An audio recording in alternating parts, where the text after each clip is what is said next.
Goeiedag, good day, fellow South Africans and citizens of the world. Now, let me start this video by explaining just what human capital is, and you'll understand the context of what I'm saying very, very soon. Human capital is the stock of habits, knowledge, social and personality attributes, including creativity, embodied in the ability to perform labor so as to produce economic value. In other words, you become like any other asset in a company. Like the toolbox, like that machine sitting on the floor. You are nothing more than that.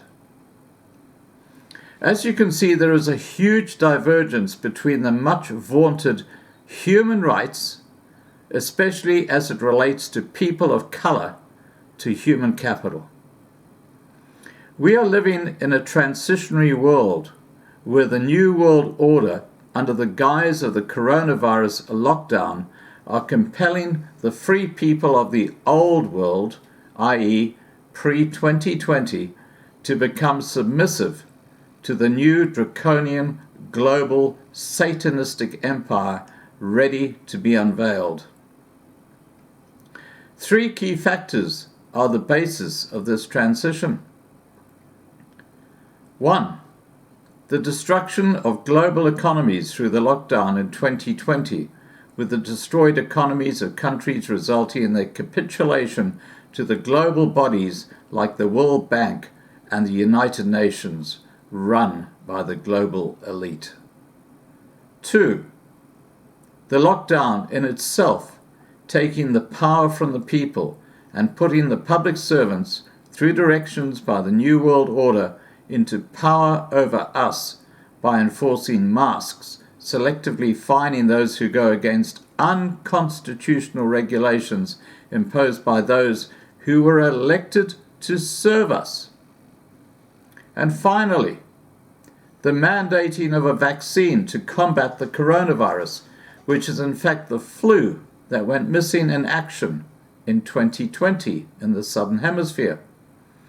This mandating of a vaccine by unconstitutional means is a further step towards forcing the global population, like China already has done to its citizens, into complete submission.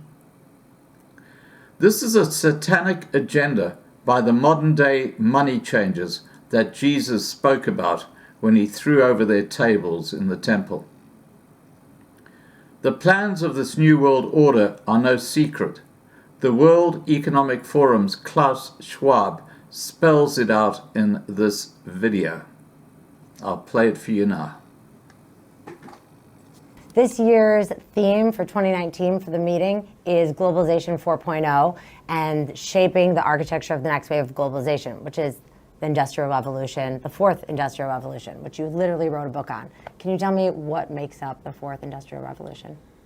We are living in a time of multiple technological innovations. I just mentioned artificial intelligence, blockchain, and you could add and add. And all those technologies together will fundamentally transform the world, not just business models, but economies, society, politics, and so on. So when we speak about Globalization 4.0, we want to address the global architecture which is needed in this new context of the Fourth Industrial Revolution. And what was the issue with the last wave of globalization? Oh, we see it already now. There are so many issues like inequality, trade wars, and I could go on and on. So the danger is that we deal with those issues, we address those issues with patchwork policies. We try to find simple solutions for very complex issues. So what we want to do is to show, no, the whole complexity has to be addressed and the new context has to be addressed. And this isn't a new problem. You wrote about this in 1996, the backlash against globalization. So what solutions do we have now that will make this round better? We don't know, actually. We know, for example, that the fourth industrial revolution has a tendency to favor innovation, to favor capital at the detriment of labor. So we have to think how we can create a better equilibrium, for example, through new tax systems, through incentives, and particularly through education, reskilling and upskilling to prepare the people for the skills which are needed tomorrow. And you think blockchain will be a big part of that?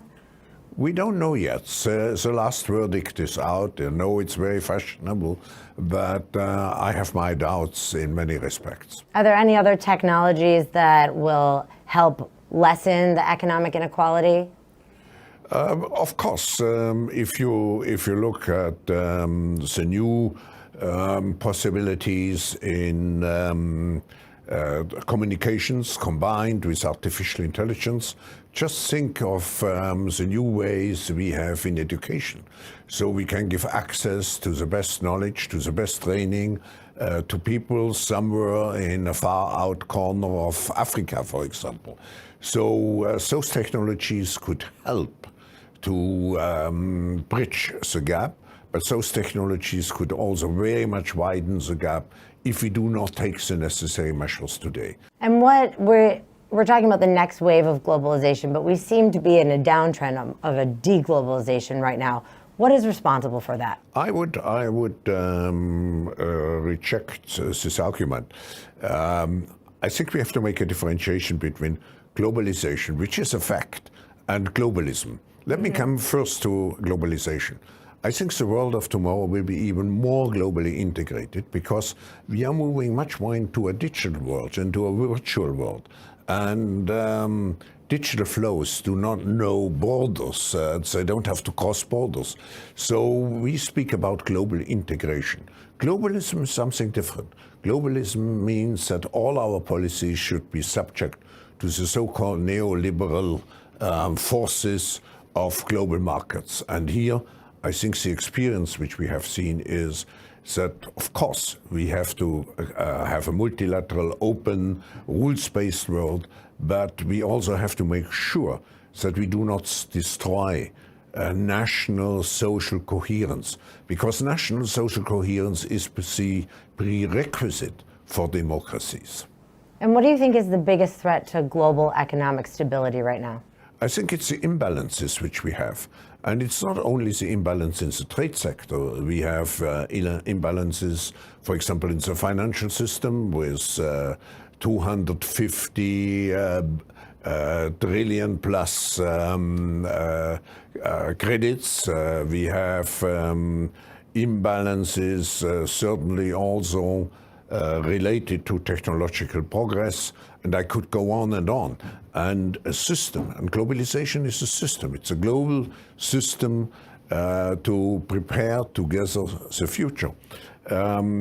We have to address those imbalances. Particularly we have to address the imbalance of, let's say, the social gap, inequality. So you mentioned trade imbalances. Are trade imbalances a problem? Yes, they are a problem, not as such, but if the trade balances get into a dimension which stretches the system and which creates, let's say, risks, then I think we have to rebalance the situation. And that's the whole question of trade wars at the moment. And are we moving in the right direction of rebalancing with what's happening now? No, we will see. In the economy, you have sometimes the notion of disruptive innovation. And I see in some countries an element of disruptive innovation. We see a lot of disruption. We don't see yet the innovation.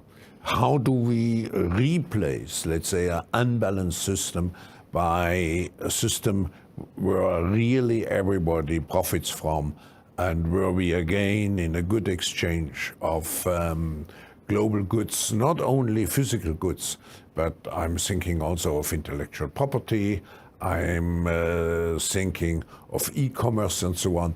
We have to integrate trade much more into an overall system. I'm not an unconditional, let's say, advocate of just free trade. Yeah. Yeah, because if you look what happened now in many countries, is we see a rebellion of those who have been left behind. Take what has happened in the election in Mexico, take what has happened in the election of Brazil. Of course, Yeah. it was a different group who at the end came into government, but both were driven very much by those parts of the population which had been left out in the globalization process. So we have to find this balance between keeping an open world and on the other hand, keeping our national contracts alive and to make sure that we maintain social cohesion inside a given country. But how do you do that? I think it needs not corrective measures, it needs proactive measures. For example, education, giving everybody equal chances in the professional life, having a high gender parity. All those issues contribute to a stronger social cohesion. And if you have all those things, then free trade is great. Yes, and free trade is great, but you may hear also in what we see, for example, in Europe, is the concern that the cultural tissue of the different countries is undermined. So you have not only to look at the social dimension, you also have to look at the cultural dimension, because the cultural dimension provides the identity to the people. That's the reason why migration is such a sensitive issue, because people feel not so much that it takes away the jobs. I think they feel it takes away their cultural identity. The main goals of the New World Order are: 1. Break down Christian morality and other religious morality, and replace it with LGBTQI and Black Lives Matter to cause division and confusion, using the mask of human rights as their mantra. Human rights are the last thing in the world that you will get under this New World Order. You will be human capital. Objective has already been largely achieved by the New World Order. 2. Destroy the family unit, the starting block for a stable community. A stable, flourishing community is the last thing in the world that the New World Order want, as this would cause an impediment to their plans to dominate society. And of course, once again, objective has been largely achieved. 3. Control the mainstream media so that their fake news narrative is spread to the wider community who do not have the time to go and see how they are being deceived. And this, of course, includes major platforms like Google, YouTube, Twitter, Facebook, etc. And you've seen what's happening there. So, the objective has been largely achieved.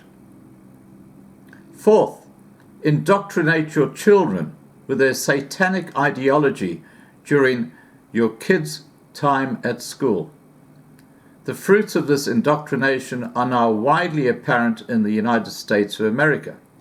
And you can see this through the complete disorientation that's going on, especially with groups like Antifa and Black Lives Matter. So once again, objective has been largely achieved. 5th, destroy the economies of countries, and the coronavirus has offered the perfect platform for this. Countries using a fake monetary system called fiat, which has no real value, apart from the ability of taxpayers to allow their governments to pay interest on money that is created out of fresh air.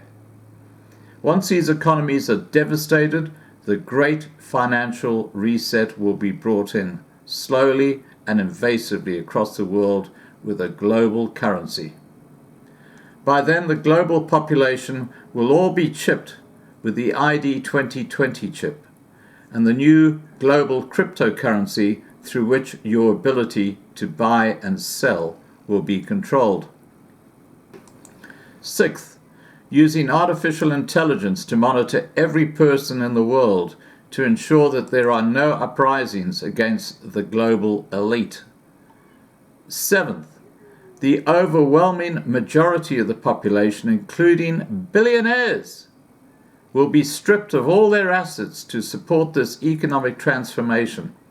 Everyone will wear the mark of the beast, the ID 2020 chip, to survive.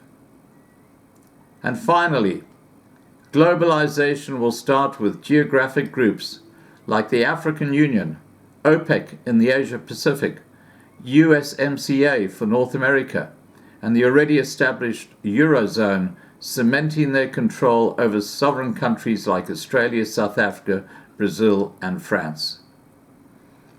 There will be just 10 of these larger geographic groups representing several countries. A biblical prophecy. Under the great global reset, under the guise of the New World Order, forgiving nation states their unpayable fiat debt. Remember, that's fake money. It doesn't exist. A new global cryptocurrency will emerge with every human walking the earth being monitored second by second, just like in China. Put a foot out of line and expect severe repercussions. Every human will be human capital working for the New World Order. The whole media push concept of human rights today is a complete red herring. Under a world government, every individual will be monitored through their chip, and if they underperform, there will be consequences. This is the new satanic world Klaus Schwab talks about, a world where religious freedom will be removed and Christians persecuted, like the Chinese currently persecute millions of Uyghur Muslims in northwestern China. Right now, we stand on the threshold of the new normal, which is anything but. It is an anathema to the heart, soul, and being of civilized society today. Your new lords and master, the Rothschild family members, the Rockefeller family, George Soros, Bill Gates, and the select few in the know have a steely grip around the throat of your government, and you can see it by how they are complying with suggesting they're going to mandate vaccines against this scam called the coronavirus. This is the reality. God talks about this in the Bible, in the book of Revelations. The mark of the beast, the ID 2020 chip, is the moment Satan is working towards with his desire to lead humanity into his kingdom of hell. This is why the deeply religious Boer and Afrikaner communities in South Africa live with a unique God-given opportunity. You have a country in complete crisis, a police force which is a misnomer, and a defense force which has been, like state-owned enterprises, completely decimated. This is the reason crime is the biggest employer in South Africa today. The opportunity, when the moment is right, is for this community to take back their land and their lives and be a Garden of Eden outside the feral New World Order that will prevail elsewhere. Now is the time to turn back to Jesus Christ, our living God, and to pray, because even the Bible foretold of the times I've described earlier in this video. They are now upon us. I pray for all the younger people living across the globe. As an elderly man, I escaped this final chapter foretold in the Bible and hope not to be here when they try to bring the one world government under Satan's chosen. Please remember to subscribe to be kept informed. Ring the bell for the updates. Please like this video. Please share this video. And above all, please stay safe. Bye for now.